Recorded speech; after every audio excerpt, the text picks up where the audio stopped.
ओम नमः शिवाय। हर हर महादेव। नारद जी कहते हैं, इस प्रकार अपने प्रश्नों का समाधान सुनकर मेरे संपूर्ण शरीर में रोमांच हो आया। तब मैंने अपने स्वरूप को प्रकट करके उन ब्राह्मणों से इस प्रकार कहा, अहो, मेरे पिता ब्रह्मा जी धन्य हैं, जिनकी सृष्टि के बालक भी आप जैसे ब्राह्मण शिरोमणि के रूप में विद्यमान हैं। मुझे अपने जन्म का फल प्राप्त हो गया, क्योंकि आप जैसे निष्पाप महात्माओं का मैंने दर्शन किया। इतना सुनते ही वे शातातप आदि ब्राह्मण सहसा उठकर खड़े हो गए और अर्घ्य पादम आदि पूजा सामग्रियों से मेरे स्वागत सत्कार में लग गए। तत्पश्चात साधु जनोचित वाणी में वे इस प्रकार बोले, हम धन्य हैं, क्योंकि आप साक्षात देवऋषि नारद यहाँ हम लोगों के समीप पधारे हैं। देवऋषि, कहाँ से आपका शुभ आगमन हुआ है और अब कहाँ जाने का विचार है? मुनि श्रेष्ठ, इस आश्रम पर पधारने की क्या आवश्यकता थी? ये कार्य आप हमें बताएं। नारद जी बोले, मैं ब्रह्मा जी के आदेश से सही सागर संगम नामक महातीर्थ में ब्राह्मणों को उत्तम स्थान दान करना चाहता हूँ। इसके लिए आप लोग मुझे आज्ञा दें। मेरे ऐसा कहने पर शातातप ने सब ब्राह्मणों की ओर दृष्टि डालकर यूं कहना आरंभ किया, नारद जी, ये सत्य है कि भारतवर्ष देवताओं के लिए भी दुर्लभ है, उसमें भी महिसागर संगम के विषय में तो कहना ही क्या, जहाँ स्नान करने वाला पुरुष संपूर्ण महातीर्थों में स्नान करने का फल प्राप्त कर लेता है। आपके प्रस्ताव में एक ही महान दोष है, जिससे हम लोग निरंतर डरते रहते हैं। वहाँ बहुत से निर्दयी और दुस्साहपूर्ण कर्म करने वाले चोर हैं, जो हमारे जैसे तपस्वियों का धन हर लेते हैं। स्पर्श वर्णों से जो 16वां और 21वां अक्षर है, वही हमारा धन है। उस धन से हीन हो जाने पर हमारा जन्म कैसा निरर्थक हो जाएगा। हम चोरों के हाथ में ना पड़े, यही हमारी अभिलाषा है। अर्जुन ने पूछा, ब्राह्मण, वे चोर कौन हैं और कौन सा धन हर लेते हैं? नारद जी ने कहा, कुंती नंदन, काम और क्रोध आदि दोष ही चोर है, और तप ही उन ब्राह्मणों का धन है, जिसके अपहरण के भय से उन्होंने मुझसे वैसी बात कही थी। तो भारित मुनि बोले, कौन अपनी मूढ़ बुद्धि के कारण महिसागर संगम नामक तीर्थ का त्याग करेगा, जहाँ स्वर्ग और मोक्ष हाथ में रहते हैं? हमारे हृदय में भगवान उमानाथ का निवास है, वे दृढ़ता पूर्वक हमारा पालन करते हैं। उनके रहते हुए वहाँ चोरों का भय हमारा क्या कर लेगा? नारद जी, आपके कहने से मैं वहाँ चलूंगा। मेरे परिवार में 26,000 ब्राह्मण हैं। वे सबके सब अध्ययन, अध्यापन आदि 6 कर्मों में तत्पर, बाहर भीतर से शुद्ध तथा लोभ और दंभ से रहित हैं। उन सब के साथ मैं वहां चल सकता हूँ, ये मेरा उत्तम निश्चय है। उनके ऐसा कहने पर मैंने उन सब ब्राह्मणों को अपने दंड के ऊपर चढ़ा लिया और बड़ी प्रसन्नता के साथ सहसा आकाश मार्ग से लौट पड़ा। बीच में 100 योजन तक हिम का मार्ग है, उसे लांघकर उन ब्राह्मणों के साथ मैं केदार क्षेत्र में आ पहुंचा। वे हिम प्रदेश आकाश मार्ग से या बिल के मार्ग से तथा भगवान कार्तिकेय के प्रसाद से लांघा जा सकता है। इसके लिए दूसरा कोई उपाय नहीं है। अर्जुन ने पूछा, नारद जी, क्लाप ग्राम कहाँ है? उसका मार्ग बिल के द्वारा किस प्रकार लांघा जा सकता है तथा स्वामी कार्तिकेय का कृपा प्रसाद कैसे प्राप्त होगा? ये सब बातें मुझे बताइए। नारद जी बोले, केदार क्षेत्र से आगे 100 योजन तक हिम संयुक्त प्रदेश माना गया है। उसके अंत में 100 योजन विस्तार वाला कलाप मार्ग है। उसके अंत में 100 योजन तक बालू का समुद्र बताया गया है। उसके बाद 100 योजन विस्तार वाला वे प्रदेश है जिसे भूमि स्वर्ग कहते हैं। बिल के मार्ग से वहाँ जिस प्रकार जाना हो सकता है, उसे सुनो। अन्न और जल का त्याग करके उपवास पूर्वक दक्षिण दिशाव्रती भगवान कार्तिकेय की आराधना करें। कार्तिकेय जी जब साधक को पाप रहित हुआ मानते हैं, तो स्वप्न में प्रकट होकर आदेश देते हैं कि तुम अभीष्ट स्थान की यात्रा करो। कार्तिकेय जी के स्थान से पश्चिम एक बहुत बड़ी गुफा है। वे 700 योजन दूर तक गई हुई है। कार्तिकेय जी की आज्ञा मिलने के पश्चात उसी में प्रवेश करके आगे बढ़ना चाहिए। उनके भीतर मरकतमणि का एक शिवलिंग है जो सूर्य के समान प्रकाश करने वाला है। उस शिवलिंग के आगे अत्यंत स्वच्छ स्वर्ण के रंग की मिट्टी मिलती है। वहां शिवलिंग को नमस्कार करके तथा उस पीली मिट्टी को हाथ में लेकर स्तंभ तीर्थ में आना चाहिए। वहां भगवान कुमार तथा वराह देव की आराधना करके आधी रात होने पर कुएं से जल निकालना चाहिए। उस जल और मिट्टी से दोनों आंखों में अंजन करना चाहिए। साथ ही संपूर्ण शरीर में उस जल और मिट्टी का उपटन लगाना चाहिए। उस अंजन के प्रभाव से कदाचित 60 कदम चलने पर उसे एक सुंदर बिल दिखाई देता है। तदंतर उस बिल के भीतर से होकर वे यात्रा करें। वहां कारिश नामक बड़े भयंकर कीड़े होते हैं, परंतु इस उपटन के प्रभाव से साधक को डसते नहीं हैं। उस बिल के भीतर भगवान सूर्य के समान तेजस्वी सिद्ध पुरुष का दर्शन करते हेतु साधक आगे बढ़ता है और परम उत्तम कलाप ग्राम में पहुंच जाता है। वहां के मनुष्यों की आयु 4000 वर्ष की बताई गई है। वहां सब लोग फलों का ही भोजन करते हैं। इस प्रकार बिल के मार्ग से कलाप ग्राम तक पहुंचने की विधि बताई गई है।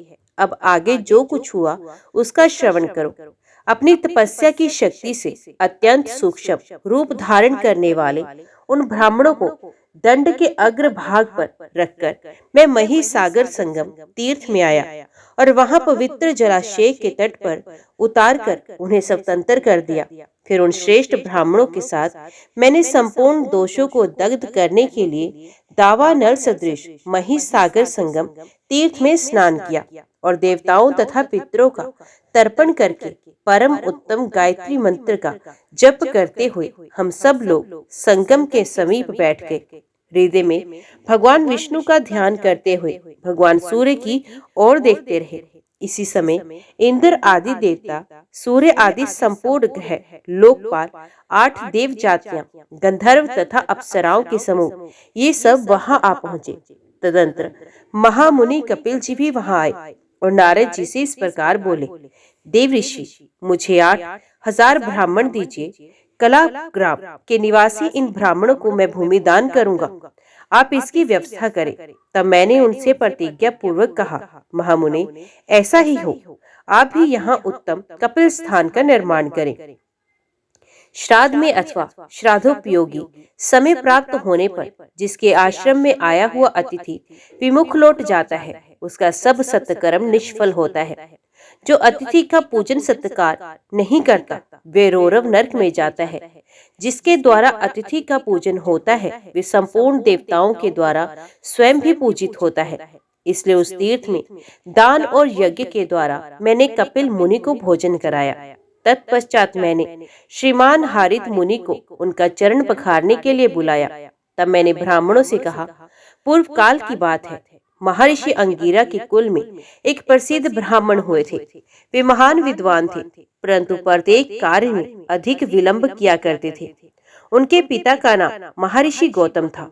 वे सब कार्य भली भांति सोच विचार कर बहुत देर के बाद प्रारंभ करते थे। उनके द्वारा चिरकाल में कार्य सिद्धि होने के कारण वे जनसाधारण में चिरकारी कहे जाने लगे। एक बार चिरकारी की माता से कोई अपराध हो गया। उससे कुपित होकर उनके अदीर्घदर्शी पिता ने अन्य सब पुत्रों को छोड़कर केवल चिरकारी को आदेश दिया कि तुम अपनी माता को मार डालो। उन्होंने बड़ी देर के बाद उत्तर दिया, अच्छा, ऐसा ही करूंगा। परंतु वे तो स्वभाव से ही चिरकारी थे। अपनी चिरकारिता का विचार करके चिरकाल तक इस विषय में सोच विचार करते रहे। मैं पिता की इस आज्ञा का पालन कैसे करूं? अपनी माता को कैसे मारूं?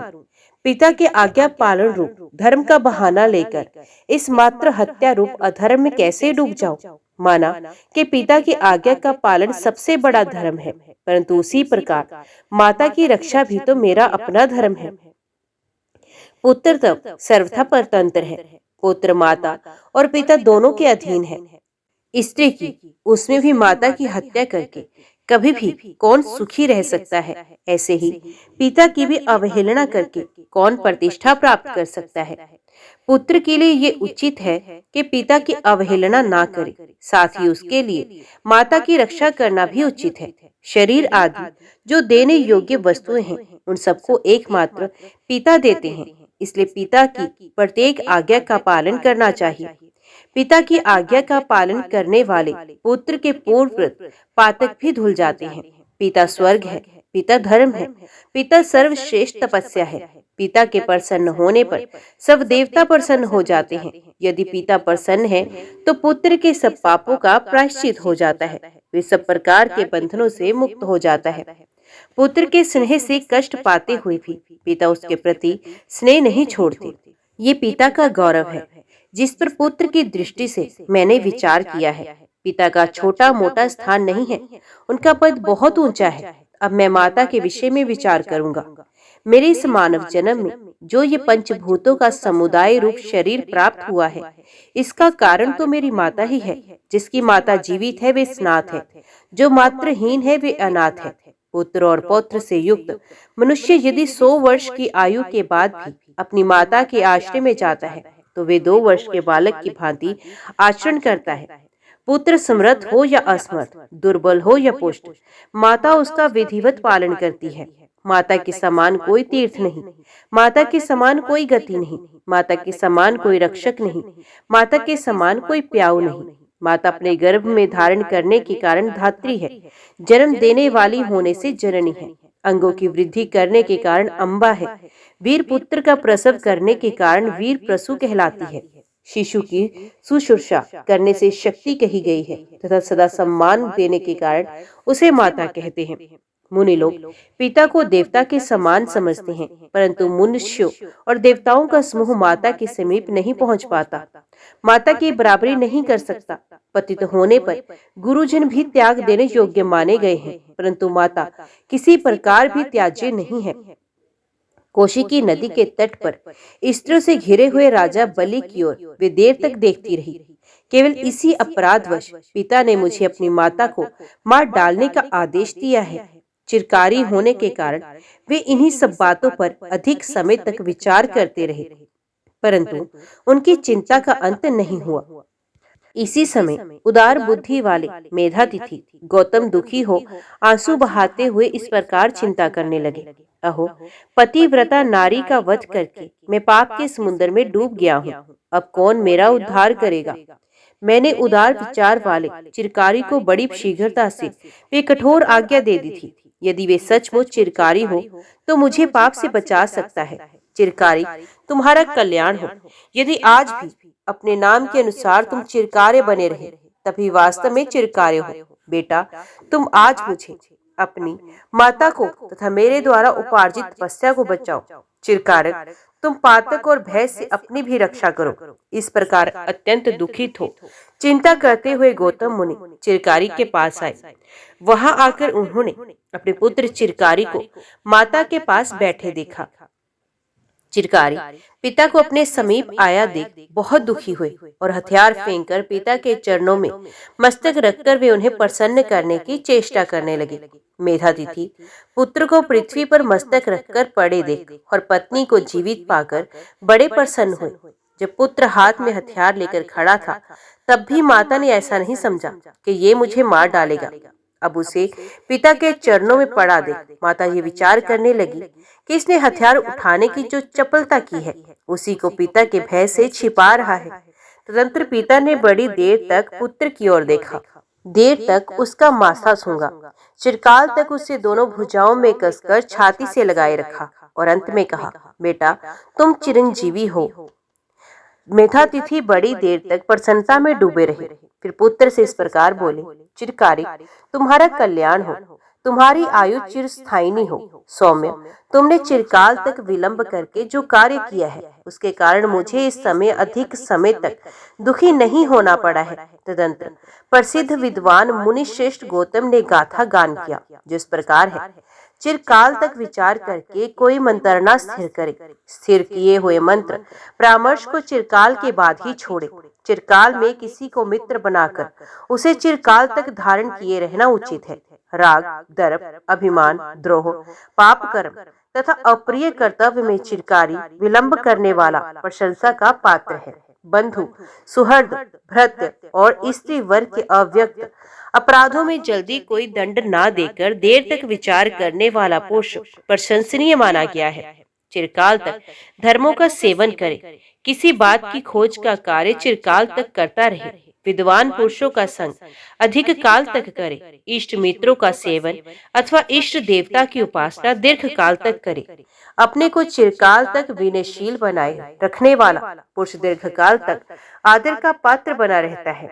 दूसरा कोई भी यदि धर्म युक्त वचन कहे तो उसे देर तक सुने और देर तक उसके विषय में प्रश्न करता रहे। ऐसा करने से मनुष्य चिरकाल तक तिरस्कार का पात्र नहीं बनता। पर यदि कोई धर्म का कार्य आ गया हो तो उसके पालन में विलंब नहीं करना चाहिए। हाथ में हथियार लेकर आता हो तो उसे आत्मरक्षा करने में देर नहीं लगानी चाहिए। यदि कोई सुपात्र व्यक्ति अपने समीप आ गया हो तो उसका सम्मान करने या उसे कुछ देने में विलंब नहीं करना चाहिए। भय से बचने और साधु पुरुषों का स्वागत सत्कार करने में भी देर नहीं करनी चाहिए। उपरयुक्त कार्यों में जो विलंब करता है वे प्रशंसा का पात्र नहीं है। ऐसा कहकर स्त्री और पुत्र के साथ गौतम मुनि शांति को प्राप्त हुए। तदंतर चिरकाल तक तपस्या करके उन्होंने दिव्य लोक प्राप्त किया। ये बात मैंने उन सर्वगुण संपन्न ब्राह्मणों के समक्ष वहां कही। तत्पश्चात धर्मवर्मा के समीप हारित आदि मुनियों के चरण पखार कर संपूर्ण देवताओं को साक्षी बनाकर मैंने संकल्प पूर्वक स्वर्ण, गो, ग्रह, धन, स्त्री, वस्त्र और आभूषण आदि दे उन ब्राह्मणों को कृतार्थ किया। इसके बाद उस देव समाज में इंद्र ने हाथ उठाकर कहा, देवताओं, भगवान शंकर के अर्धांग में अपना वारमाद भाग स्थापित करने वाली देवी गिरिराज नंदिनी जब तक विद्यमान है, गणेश जी, हम सब देवता और ये तीनों लोग जब तक मौजूद हैं, तब तक नारद जी के द्वारा स्थापित किया हुआ ये स्थान सदा समृद्धिशाली बना रहे। इस स्थान को नष्ट करने वाले मनुष्य पर ब्रह्म शाप, विष्णु शाप, रुद्र शाप तथा ब्राह्मण शाप भी पड़े, क्योंकि तीर्थ भूमि में देवताओं और ब्राह्मणों के द्रव्य का अपहरण करने वाले और उनका अनुमोदन करने वाले पापात्मा मनुष्य नरक में सैकड़ों वर्ष तक रुद्रताल की मार खाते रहते हैं। तब सबने प्रसन्न होकर ऐसा ही हो ऐसा कहा। इस प्रकार मेरे द्वारा स्थापित किए हुए स्थान में महर्षि कपिल ने कापिल नामक स्थान की संस्थापना की। तदंतर सब देवता देवलोक को चले गए। अर्जुन बोले, नारद जी, आपने महिसागर संगम के अद्भुत महात्म्य का वर्णन किया। उसे सुनकर मुझे बड़ा विस्मय हुआ और हर्ष भी हुआ। बताइए, किसके यज्ञ में मही नदी प्रकट हुई है? नारद जी ने कहा, पांडुनंदन, प्राचीन काल में इस पृथ्वी पर इंद्रद्युम्न नाम से प्रसिद्ध एक राजा हो गए हैं। वे बड़े दानी, संपूर्ण धर्मों के ज्ञाता, माननीय, पुरुषों का सम्मान करने वाले तथा सामर्थ्यशाली थे। वे उचित कार्यों के ज्ञाता, विवेक के निवास स्थान तथा गुणों के समुद्र थे। भूमंडल में कोई भी ऐसा नगर, ग्राम या शहर नहीं था जो राजा के द्वारा किए गए धर्म अनुष्ठान के चिन्हों से अंकित ना हो। उन्होंने ब्रह्म विवाह की विधि से अनेक बार कन्यादान किया था। वे धनार्थियों को 1000 स्वर्ण मुद्रा से कम दान नहीं देते थे। दशमी तिथि के दिन रात्रि काल में हाथी की पीठ पर नगाड़ा रखकर उनके संपूर्ण नगर में बजाया जाता और ये घोषणा की जाती कि कल प्रातः काल एकादशी का व्रत है, वे सबको करना चाहिए। गंगा की बालू, वर्षा की धारा तथा आकाश के तारे कदाचित विद्वान पुरुषों द्वारा गिने जा सकते हैं, परंतु महाराज इंद्रद्युम्न के पुण्यों की गणना नहीं की जा सकती। ऐसे पुण्यों के प्रभाव से राजा इंद्रद्युम्न अपने मानव शरीर से ही विमान पर बैठकर ब्रह्मा जी के लोक में जा पहुंचे और वहां देव दुर्लभ भोगों का उपभोग किया। इस प्रकार अनेक कल्प बीत जाने के बाद ब्रह्मा जी ने अपने लोक में निवास करने वाले राजा इंद्रद्युम्न से कहा, राजन, अब तुम पृथ्वी पर जाओ। राजन ने ब्रह्मा जी की ये बात सुनी और सुनने के साथ ही अपने को पृथ्वी पर आया हुआ देखा। उसके बाद राजा इंद्रद्युम्न मार्कंडेय मुनि, नाड़ी जंग, बग, प्रकार कर्ण उलू, चिरायु गीधराज एवं मंथर कछुए से मिले और भी बोले, स्वयं 4 मुख वाले ब्रह्मा ने ही मुझे स्वर्ग से निकाल दिया। इसके कारण मैं लज्जित हूँ। अतः बार बार पतन होने के दोष से दूषित स्वर्गलोक में अब मैं नहीं जाऊंगा। अब तो मैं अविद्या और पाप का नाश करने वाला, विवेक वैराग्य का आश्रय ले ज्ञान प्राप्ति पूर्वक मोक्ष के लिए यत्न करूंगा। इसलिए यदि आप अपने घर पर आए हुए मुझ अतिथि का आज सत्कार करना चाहते हैं तो मुझे ऐसी किसी गुरु का पता बता दीजिए जो मुझे इस संसार सागर से पार कर देने वाला हो। कछुए ने कहा, राजन, लोमश नाम वाले एक महामुनि हैं जिनकी आयु मुझसे भी बड़ी है। पहले मैंने उन्हें क्लाप ग्राम में कहीं देखा था। इंद्रद्युम्न बोले, तब तो चलिए हम सब लोग साथ ही उनके पास चले। विद्वानपुर सत्संग को तीर्थ से भी अधिक पवित्र बताते हैं।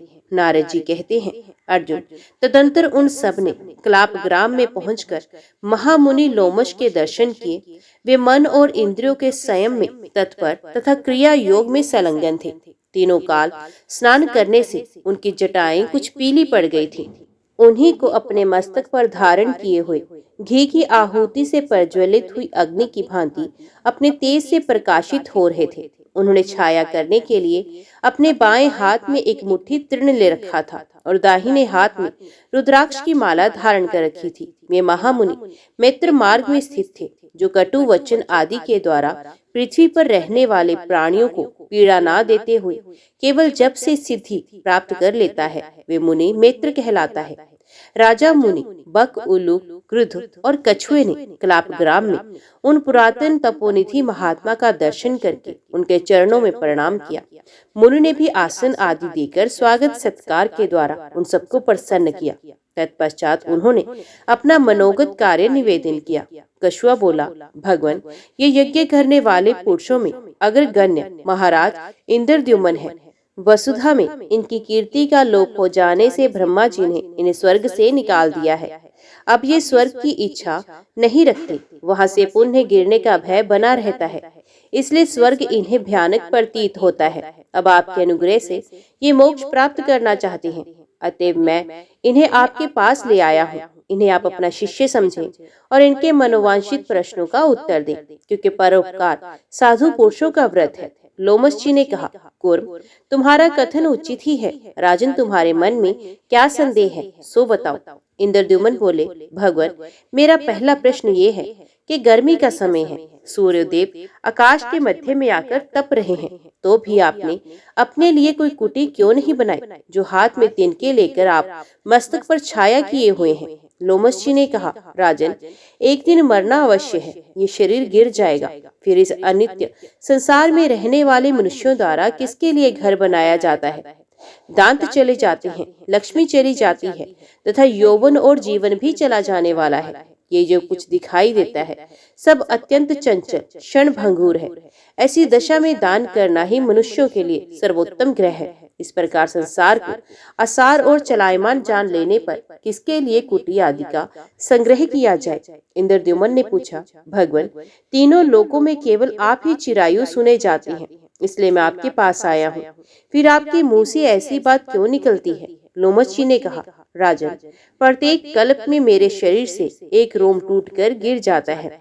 जिस दिन सब रोए नष्ट हो जाएंगे उस दिन मेरी मृत्यु हो जाएगी। देखो, मेरे घुटने में से 2 अंगुल तक रोए से खाली हो गए हैं। इसी से मैं डरता हूँ, जब मरना ही है तब घर बनाकर क्या होगा।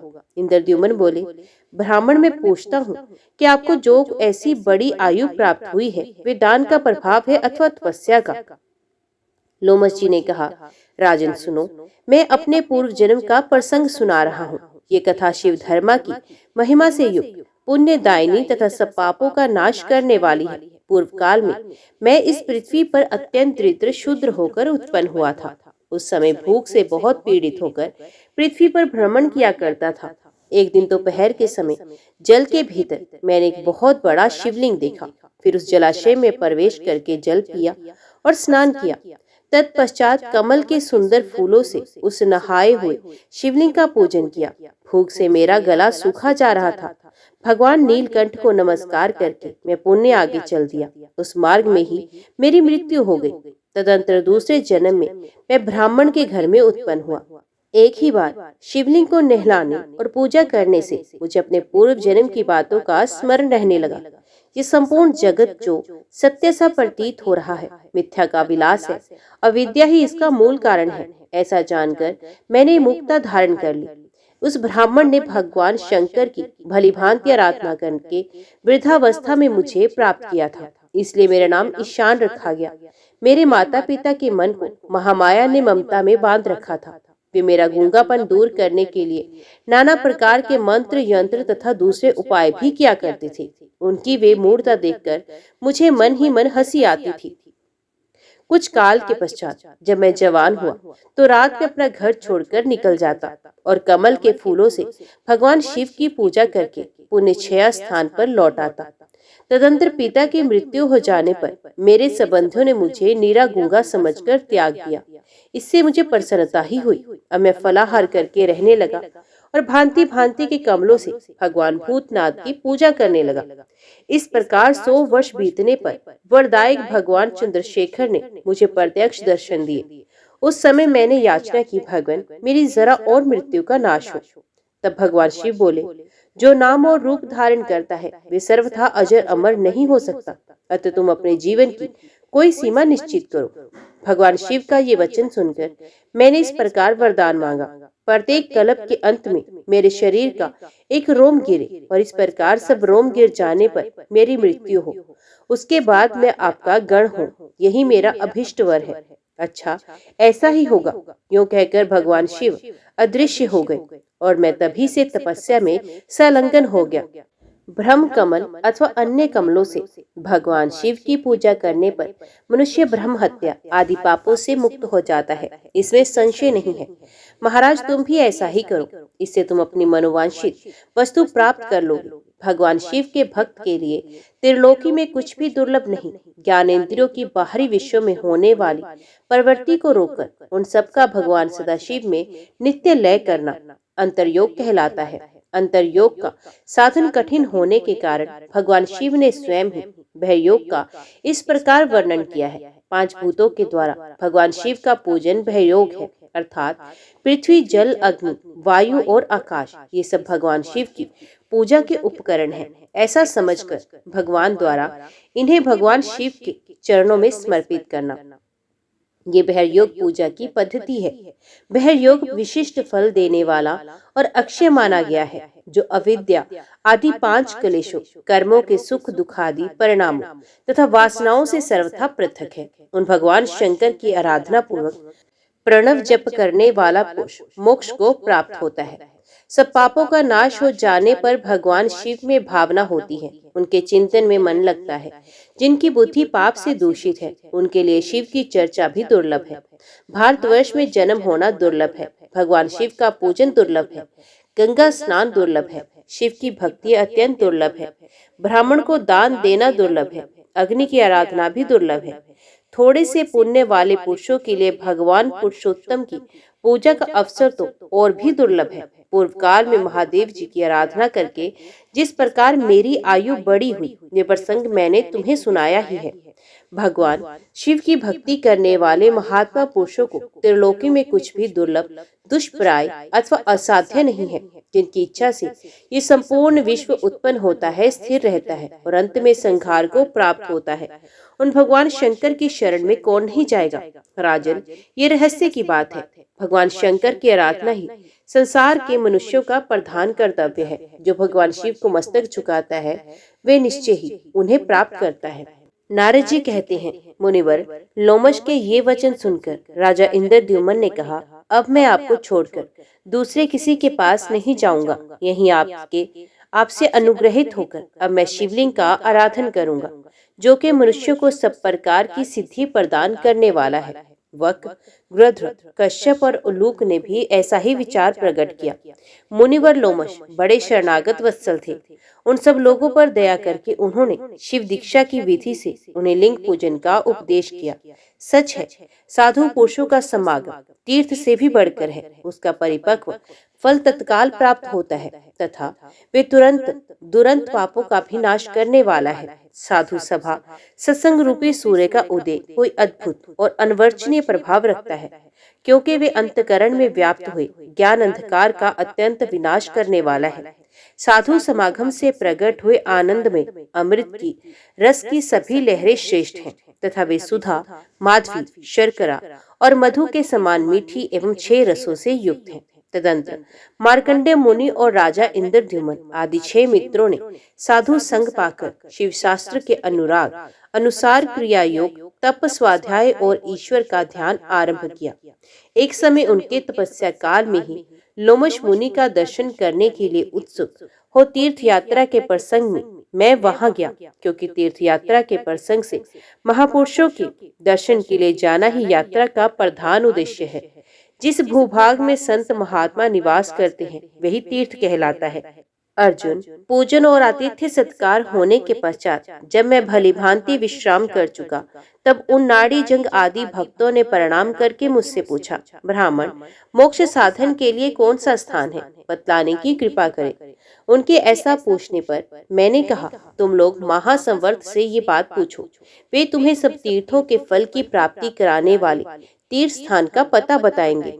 ये बोले, योगी संवत्तर जी कहाँ तपस्या करते हैं, यदि जानते हो तो बताइए।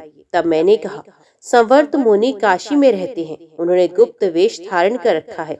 वे नंगे रहते हैं, भिक्षा अन्न भोजन करते हैं। दिन के दूसरे पहर की पिछली घड़ी और तीसरे पहर की पहली घड़ी को कृतुक काल कहते हैं। उसके बाद ही वे निकलते और हाथ में ही भिक्षा लेकर उसे भोजन करते हैं। उनके पास किसी प्रकार की वस्तु का संग्रह नहीं है। वे प्रणवाच्य परब्रह्म परमेश्वर का ध्यान करते रहते हैं।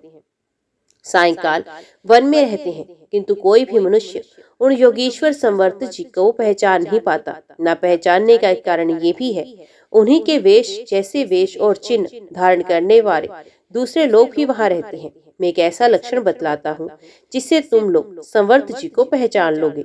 रात को उस चौड़ी सड़क पर जो नगर के मध्य से होकर निकलती है, तुम लोग एक मुर्दा लाकर जमीन पर इस ढंग से रखना जिससे दूसरों को उसका पता न चले, और स्वयं उससे थोड़ी ही दूर पर खड़े रहना। जो कोई भी उस भूमि के निकट तक आकर सहसा लौट पड़े वही संवर्त है। ये मुर्दे को शल्य समझकर उसे लांघकर नहीं जाते। ये एक संशय रहित पहचान है। इस प्रकार जब संवर्त जी मिल जाएं, तब विनीत भाव से उनकी शरण में जाकर उनसे अपनी इच्छा के अनुसार प्रश्न करना। यदि वे पूछें, मेरा पता किसने बताया, तो मेरा नाम प्रकट कर देना। मेरी बात सुनकर उन सब ने वैसा ही किया। काशीपुरी में पहुंचकर मेरे बताए अनुसार संवर्त को देखा। उनके रखे हुए शव को देखकर संवर्त जी भूख से व्याकुल होने पर भी सहसा लौट पड़े। तब वे उन्हें पहचान कर शीघ्रता पूर्वक उनके पीछे गए। सड़क पर चलते हुए संवर्त को पुकार कर कहते जाते थे, ब्राह्मण, क्षण भर के लिए खड़े हो जाइए, परंतु वे उन्हें फटकारते हुए चले जाते थे। साथ ही ये भी कहते जाते, अरे तुम सब लोग लौट जाओ। भागते भागते जब वे बहुत दूर चले गए, तब एक स्थान पर रुककर पूछा, किसने तुम्हें मेरा पता बताया, शीघ्र बताओ। तब उन्होंने कांपते हुए उत्तर दिया, नारद जी ने बताया। तब संवर्त ने पुण्य मार्कंडे आदि से कहा, मेरे रास्ते का शल्य हटा दो, मैं भूखा हूँ, पुण्यपुरी में भिक्षा के लिए जाऊंगा। तुम्हारा प्रश्न क्या है, उसे भी कहो। वे बोले, महामुनि, हम आपकी शरण में आए हैं, कृपया हमें ऐसा कोई उपाय बताएं जिससे हम लोग आपके अनुग्रह से मोक्ष प्राप्त करें। जिस तीर्थ में जाकर मनुष्य सब तीर्थों का फल प्राप्त कर लेता है, उसका नाम बताएं, जिससे हम सब लोग जाकर वहीं रहें। संवर्त ने कहा, स्वामी कार्तिकेय तथा नव दुर्गाओं को नमस्कार करके मैं तुम लोगों को सर्वोत्तम तीर्थ का परिचय देता हूँ। उस तीर्थ का नाम है महिसागर संगम।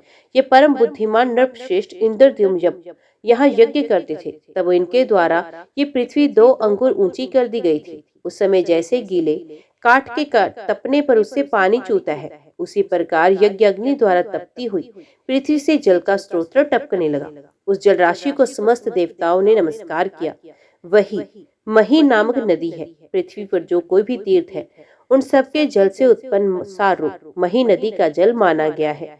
मालवा नामक देश से मही नदी उत्पन्न हुई है और दक्षिण समुद्र में जाकर मिल चुकी है।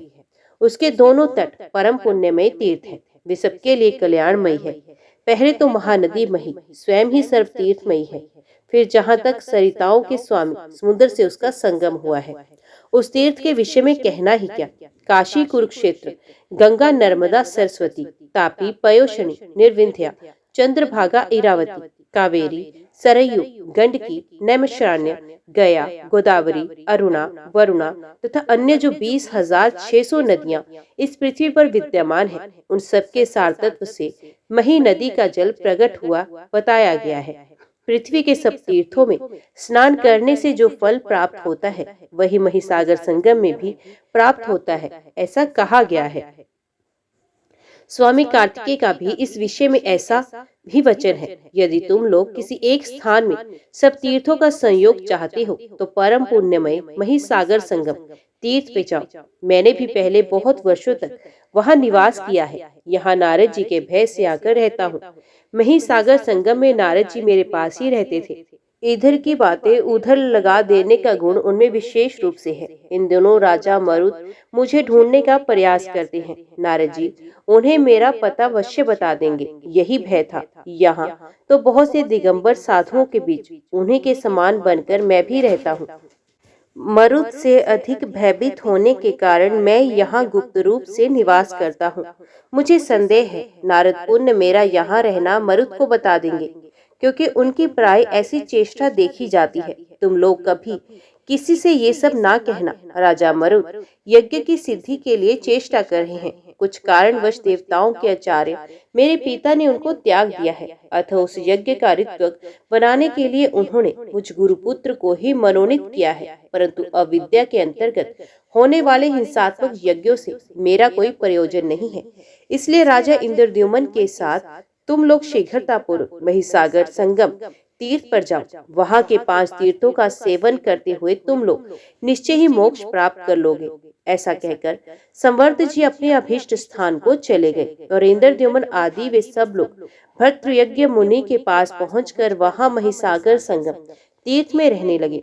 मुनि ने अपने विशेष ज्ञान से जान लिया कि ये सब लोग भगवान शंकर के गण हैं। ये जानकर वे उन सब लोगों से बोले, अहो तुम लोगों का पुण्य अत्यंत निर्मल और महान है, जिससे इस महिसागर संगम नामक गुप्त क्षेत्र में तुम्हारा आगमन हुआ। महिसागर संगम में किया हुआ स्नान, दान, जप, होम और विशेषित पिंडदान सब अक्षय होता है। पूर्णिमा और अमावस्या को यहाँ किया हुआ स्नान, दान और जप आदि सब कर्म अक्षय फल देने वाला है। देवऋषि नारद ने पूर्व काल में जब यहाँ स्थान निर्माण किया था, उस समय ग्रहों ने आकर वरदान दिया था। शनिदेव ने जो वरदान दिया वे इस प्रकार है। जिस समय शनिवार के साथ अमावस्या हो, उस दिन यहाँ स्नान दान पूर्वक श्राद्ध करें। यदि श्रवण मास के शनिवार को अमावस्या तिथि हो और उसी दिन सूर्य की संक्रांति तथा व्यतिपात योग भी हो, तो ये पुष्कर नामक पर्व होता है। इसका महत्व 100 सूर्य ग्रहणों से भी अधिक है। उक्त सब योगों का संबंध यदि किसी प्रकार उपलब्ध हो भी जाए, तो उस दिन लोहे की शनि मूर्ति का और सोने की सूर्य प्रतिमा का महिसागर संगम में विधि पूर्वक पूजन करना चाहिए। शनि के मंत्रों से शनि का और सूर्य संबंधी मंत्रों से सूर्य का ध्यान करके सब पापों की शांति के लिए भगवान सूर्य को अर्घ्य देना चाहिए। उस समय वहाँ का स्नान प्रयाग से भी अधिक है, दान कुरुक्षेत्र से भी बढ़कर है। महान पुण्य राशि सहायक हो तभी ये सब लोग प्राप्त होता है। वहाँ किए हुए श्राद्ध से पितरों को स्वर्ग में अक्षय तृप्ति प्राप्त होती है। जैसे परम पवित्र गयाशील पितरों के लिए परम तृप्तिदायक है, इसी प्रकार उससे भी अधिक पुण्य देने वाला महिसागर संगम है। हे मही नदी, अग्नि तुम्हारी योनि, उत्पत्ति स्थान और पृथ्वी तुम्हारी देह है। तुम यज्ञ स्वरूप विष्णु के वीर्य से उत्पन्न हुई हो और अमृत का केंद्र स्थान हो। इस सत्य वाक्य का श्रद्धा पूर्वक उच्चारण करते हुए महिसागर संगम तीर्थ में स्नान करना चाहिए, जो सब नदियों में प्रधान और पवित्र सागर है तथा प्रचुर जल वाली समस्त तीर्थ स्वरूपा जो मही नदी है। इन दोनों को मैं अर्घ्य देता हूँ, प्रणाम करता हूँ और इनकी स्तुति भी करता हूँ। ताम्रा, रसया, पयोवाहा, पितृ प्रतिस्पदा, शुभा, शस्यमला, महासिंधु दात्री, पृथुस्तुता, इंद्रद्युम्न कन्या, क्षिति जन्मा, इरावती, महीपर्णा, महेश्रंगा, गंगा, पश्चिम वाहिनी नदी तथा राज नदी, इन 18 नामों की माला का स्नान काल और श्राद्ध काल में मनुष्य सर्वत्र पाठ करे। ये सब नाम महाराज पृथु के कहे गए हैं। इनका पाठ करने वाला मनुष्य यज्ञ मूर्ति भगवान विष्णु के पद को प्राप्त होता है। तदंतर मंत्र पढ़कर मही नदी को अर्घ्य देना चाहिए।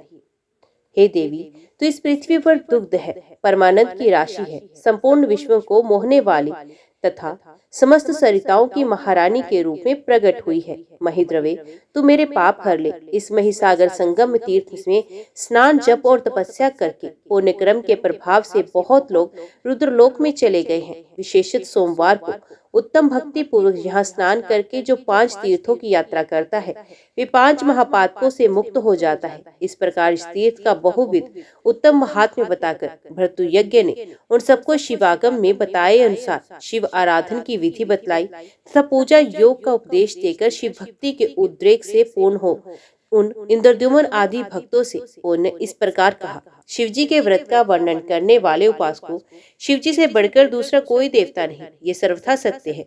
जो भगवान शंकर को छोड़कर अन्य किसी भी वस्तु की उपासना करता है, वे हाथ में रखे हुए अमृत को त्याग कर मृग तृष्णा की ओर दौड़ रहा है। ये संपूर्ण जगत शिव शक्ति स्वरूप है। ये बात प्रत्यक्ष देखी जाती है, क्योंकि कुछ प्राणी पुल्लिंग के चिन्हों से युक्त हैं और कुछ स्त्रीलिंग के चिन्हों से युक्त हैं। जो पुरुष चिन्ह से युक्त हैं वे शिव स्वरूप है तथा जिनमें स्त्रीलिंग सूचक चिन्ह है वे शक्ति स्वरूप है। भगवान रुद्र का उत्तम महात्म्य शतरुद्र के नाम से प्रसिद्ध है। ओम नमः शिवाय। हर हर महादेव। आज की वीडियो में इतना ही। उम्मीद करती हूँ वीडियो आपको पसंद आई होगी। वीडियो पसंद आई हो तो वीडियो को लाइक और चैनल को सब्सक्राइब जरूर कीजिएगा। ओम नमः शिवाय लिखकर कमेंट बॉक्स में अपनी हाजिरी और अपने सुझाव देना ना भूलिएगा। तो मिलते हैं अगली कथा अगले अध्याय के साथ। तब तक के लिए देखते व सुनते रहिए। जय मां कंजक, जय माता दी।